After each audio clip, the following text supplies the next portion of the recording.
Salut! Dacă ai văzut titlul acestui clip, probabil știi că astăzi o să vorbim despre jocul Cyberpunk. I want to destroy Arasaka, but I'll only tell you once. I saw a corpse strip farmers of water, and eventually of land. Saw them transform Night City into a machine fueled by people's crushed spirits, broken dreams, and emptied pockets. Corpse have long controlled our lives, taken lots, and now they're after our souls.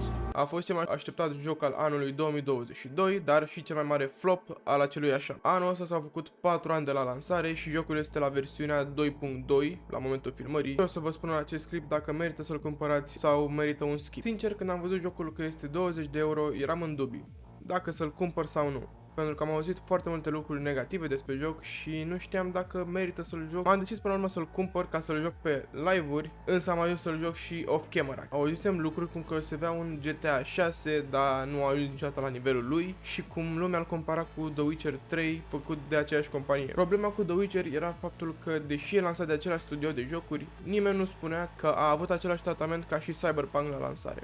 Au suferit amândouă de bug-uri foarte multe și Cyberpunk cel puțin a avut foarte multe vizuale, niciunul care să-ți strice jocul, să nu mai poți să continui povestea. Și pentru că nimeni nu a lăudat jocul Cyberpunk, eu am rămas cu ideea asta că el e un joc foarte buguit și povestea e nașpa și nu merită jucat. Însă pentru mine a devenit cel mai bun joc între GTA 5 și GTA 6. Adică acum, în loc să mă duc prin Los Santos să mă plimb cu mașina, o să-mi iau motorul în Cyberpunk și o să mă plimb pe acolo, în timp ce hackuiesc niște mașini pe drum. Anumite mecanici din joc puteau fi prezentate altfel la început, adică eu pe live, când l-am jucat prima oară, după ce am trecut în actul 2 și nu mai aveam nicio mașină, nimic, încercam să o chem și nu înțelegeam de ce nu vine. Uitați aici, clip.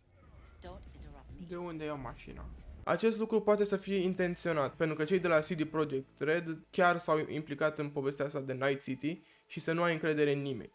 Și e foarte probabil să fie intenționat, adică nimeni nu te ajută la început, trebuie să-ți dai seama singur ce să faci. Încă au mai fost niște bug-uri peste care am dat, adică la un moment dat mergeam cu motorul și m-am lovit de o bordură și a rămas roata acolo și n-am mai putut să plec cu motorul și nici să-l dau la garaj și să-l chem înapoi.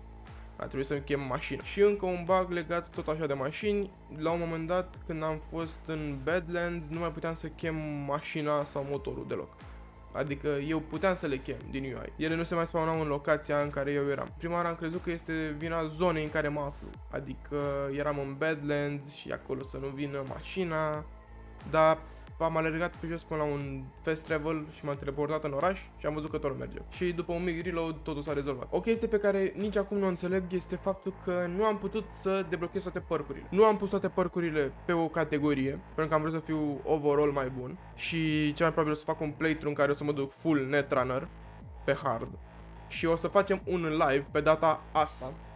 O să stabilesc eu când la edit, ca să fiu un adevărat netrunner. Dacă sunteți interesați, lăsați un comentariu și nu uitați să dați un subscribe și să aprindeți corpuselul. Nu am putut să iau toate percurile pentru că sistemul de misiuni mie unul mi se pare foarte ciudat. Și la un moment dat am stat un sfert de oră, după ce am terminat toate secundarele, așteptând să-mi vină misiunea principală. Și după ce am terminat un sfert de oră, mi-a venit o altă secundară. În drum spre secundară, ghiciți ce? Primesc că îmi vine principala. Nu știu de ce au făcut chestia asta să trebuiască să aștepți in-game o zi sau două. Pentru că la un moment dat am dat skip la zi și tot nu mi-a dat misiune. În schimb, jocul face o treabă foarte bună când vine vorba despre deciziile tale în joc. Adică ele chiar influențează povestea jocului. Dacă nu vreți spoilere, dați skip la minutul de pe ecran și ne auzim acolo. Eu am ales în joc să o am ca romantic partner pe Panam sau Panam, nu știu cum îi se pronunță numele, în fine, care a apărut în joc într-o misiune principală și apoi a luat-o pe ruta secundară. După ce am terminat misiunile, a devenit partenerul meu romantic. Și în joc te lasă să-ți dai mesaje, să vă dați un date. Vă las imediat niște card de la un date pe care eu l-am înregistrat pentru voi. După ce am terminat misiunile cu succes, cei care ați jucat jocul știți la ce mă refer, nu vreau să dau prea multe spoilere.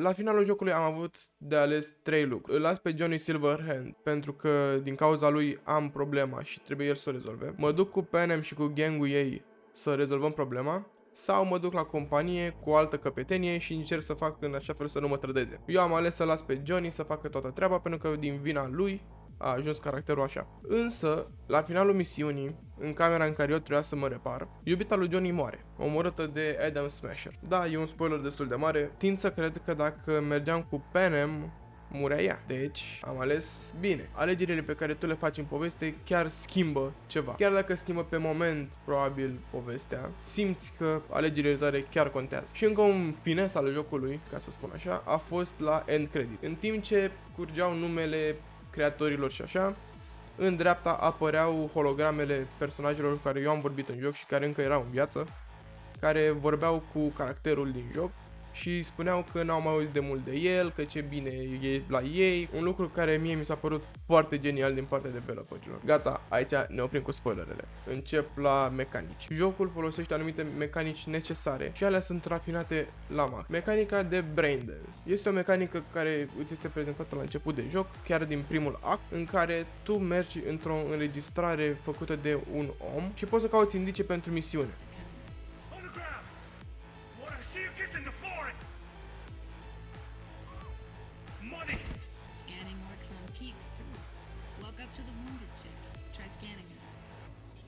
Next thing, scroll forward to the part where our artist gets a lead injection. Now, or I will fucking drop you! I swear to God! Look, now!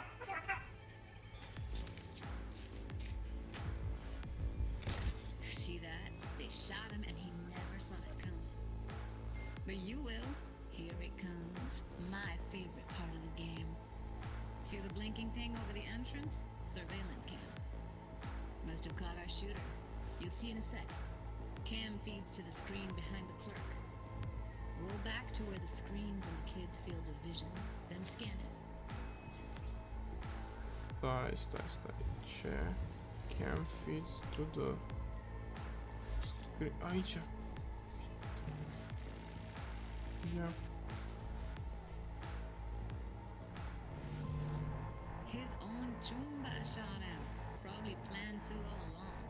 Must have got a nice slice of cred on the black market for a voodoo like this. Beady freaks are ready to pay a preem for a real flattener. Wow. Anyway, if you've seen enough, you can exit. Ești nebun. Ce mișto sunt astea. Eu când am văzut prima oară mecanica asta mi s-a părut foarte genial. O idee extraordinară. Într-o lume cyberpunk să poți să filmezi totul 3D și apoi să te întorci în zona aia, mi se pare fix ce trebuie pentru jocul ăsta. Mecanica la care mi se pare că au dat fail este condusul. Și nu mă refer la motociclete, mă refer la mașini. Pentru că la mașini virezi în continuu. Tu mergi drept, la un moment dat pleacă de spate și virezi stânga-dreapta. Pentru că tu atunci când iei mâna de pe volan, chiar dacă iei mâna, el tot mai virează un pic. Și ești într-o constantă virare. În schimb, la motor, totul este perfect. Bine, totul. Aproape tot. Că dacă te lovești de un perete, e posibil să mergi ca Spider-Man. Hacking-ul se aseamănă cu cel din Watch Dogs. Adică Cyberpunk este ce și-ar fi dorit să fie Watch Dogs dacă nu era făcut de Ubisoft. Și da, Watch Dogs poate să viseze cyber-respectul pe care l-am pentru Cyberpunk. Dacă în Watch Dogs ai baterie la telefon care se termină, ca un hacker adevărat ce ești, în Cyberpunk ai memorie RAM. Fiecare hack pe care tu îl faci îți ia un număr din memoria RAM. Lucru care mie mi se pare foarte ok față de bateria care se termină. Pe lângă asta, la calculatoarele la care chiar trebuie să le dai hack, trebuie să faci un puzzle cu niște numere pe care tu trebuie să le selectezi. Da, știu, în teorie pare simplu, dar când ai 3 puzzle-uri pe care tu trebuie să le faci într-o ordine anume și tot ce vezi sunt numere, se complică un pic treaba. Ăsta e un alt lucru care nu e explicat în tutorial. Dar bănuiesc că ăsta e farmecul Night City. Trebuie să te prinzi de tot în mers, pentru că nimeni nu e acolo să te ajute și trebuie să te descurci singur. Practic e ca în viață, doar că noi nu trăim în Night City încă. O altă mecanică genială este cyberware-ul, adică faptul că tu poți să-ți schimbi ochii din joc ca să-ți pui alții să te lase să vezi inamicii prin pereți, să poți să schimbi sistemul de operare ca să poți face hacking sau să încetinești timpul cu un anumit procent. Poți să-ți schimbi mâinile ca să dai pumni mai bine sau să spui un fir cu care poți să-i tai pe cei din joc. Este un alt lucru care mie mi-a pus Cyberpunk-ul la suflet. După cum am mai spus, pentru mine Cyberpunk în 2024 a devenit GTA-ul perfect. Până vine GTA 6, care o să fie mult peste Cyberpunk. Cel puțin așa sper. Pe lângă toate aceste lucruri, cele mai amuzante momente au fost alături de Johnny Silverhand în actul 2. Nu ai cum să bați umorul ăsta. Tu ești într-un moment foarte tensionat, te duci, faci misiuni și el vine cu niște replici din alea. Vă las în continuare niște clipuri ca să vă dați seama. Deposit any and all hazardous items with me. Only two willing to spread their legs for you. Sad. Go eat a dick, Johnny. Bă, n-ai mă cum. Tot a fost atât de serios până acum și a venit ăsta să zic asta. Ha! I've got a feeling someone's messing with you, V. You'll follow this breadcrumb trail, and when you connect the dots, all you'll see is a dick. I'm sure you would love that, wouldn't you? Fucking A, I would. That cock would be the first thing Swedenborg did that actually made any sense. Except he'd probably give it some pretentious name, like Patriarchal Phallus Upholding Toxic Masculinity. What do you think? I think it's time we moved on. Ăsta a fost și clipul de astăzi. Dacă reușești să găsești Cyberpunk-ul la o reducere ca să nu plătești 60 de euro pentru un joc cu bug-uri, eu zic să o faci. Așa că atât de la mine, ne auzim data viitoare.